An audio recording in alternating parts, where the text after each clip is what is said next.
we slog through the dog days of summer, many find a respite by taking a dip in the pool. One Naperville group makes that a constant, no matter the season. When picturing competitive swimming in the Naperville area, you probably think along the lines of this. But the Naperville Waves aren't your run-of-the-mill swim team. With roughly 170 members ages 18 to 81, the three-time Illinois Masters state champion Waves are the biggest Masters team in Naperville. Hard to believe for Coach Sue Welker, who started the Waves in 1999. We have a nice diversity of people, very supportive of each other. Part of the group likes to compete, part of the group strictly does it for fitness. So it's just been, a bigger, more successful program than I ever dreamed of. Members credit the group's success to its leader, who also coaches Naperville Central's girls swim team. And one of the things I really like about it is it makes you feel like you're young again. She'll give you workouts and just challenge you, so you get to have fun in the water. Great coaches. I've learned more about swimming, being on the Waves, than I did in my years in high school and college. Denise Duffy has been taking to the pool with the Waves for about 10 months. Like nearly every swimmer at training sessions, she's there to work hard.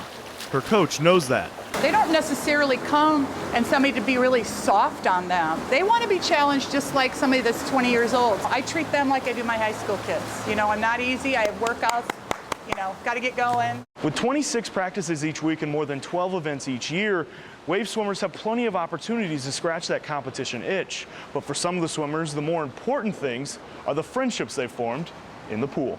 There's a lot of people that you get to know over the years, and it's fun because a lot of people share interests. So not only do people swim, but people will bike together or run together. And a lot of us have kids that are in swim programs together in sports. And, so it's just that whole, it just flows into your life. I feel like it's taken a couple years off the clock with me, really. So I've really been really happy. Coach has been super. It's great to have a coach, great to have team people who are pushing you, daily. And it's that daily push that keeps the Waves going, lap after lap. The next event where you can catch the Waves in action is the Big Shoulders Open Water Classic, September 10th in Chicago. From one summer activity to another, more than 160 golfers took to Springbrook and Naperbrook over the weekend, hoping to be crowned Naperville's best golfer. Only one would get that honor. Day one for the top three flights at Naperbrook Golf Course. We start on the par 3 12th. Bradford Schwartz at the tee. He hangs one up in the air. He's happy with that. He would eventually two-putt for par. He finished 11th with a 151. To 14 now, Sean Kelly ended up just off the green on the par 5. He needs to get up and down for par. That's some good lob wedge work to do exactly that. He finished 29th with a 155. On the next hole, Chris Garcia, not impressed with that. He says, look what I can do with my wedge. He visits the Bird Sanctuary in 29th with a 158. To 18 now, Jeff Corcus has a 25-footer to finish day one with a birdie. Just another day at the office. He shot 158. Tourney newcomer Ryan Miller took top prize with a 142. One team that's made plenty of noise this season in tournament play is the Chicago Red Stars. The ladies in light blue hosted the WPSL Final Four at Benedictine, needing 2 victories to bring home the league title. Former Nequa star Michelle Weisenhofer scored Chicago's first goal in the semifinal against Tampa Bay Hellenic. Second half now, and the Red Stars want some more. Julie Ewing knows how to use her head. The feed from Weisenhofer makes it 2-0 Red Stars. But Tampa wouldn't go away quietly. 74th minute, a bad play by a defender gives Tatiana Mahele a clear path to the goal. She sends a changeup past Jamie Forbes to make it 2-1, but the Red Stars kept control down the stretch playing keep away. They move on to Sunday.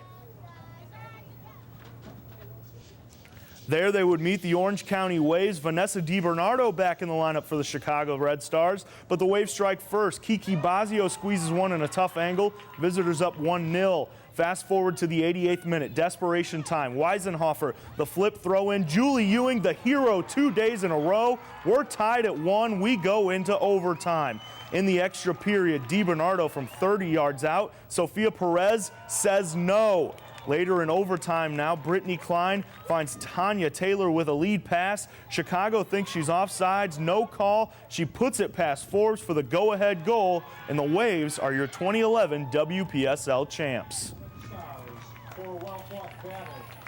Many club teams are wrapping up their summer seasons, and a couple of Naperville squads are taking their talents west to sunny California. The West Suburban Water Polo U18 and U16 girls are taking part in the USA Water Polo Junior Olympics this week. Both groups are one of 48 hoping to bring home some hardware in a sport dominated by West Coast clubs. So a lot of these girls have only played locally. So being able to step up to that intense level is going to be the biggest part that they have to adapt to and, make the most of. All 5 of Naperville's public high schools have representatives on the West Suburban teams. That's a look at sports. Back to you, Dolly.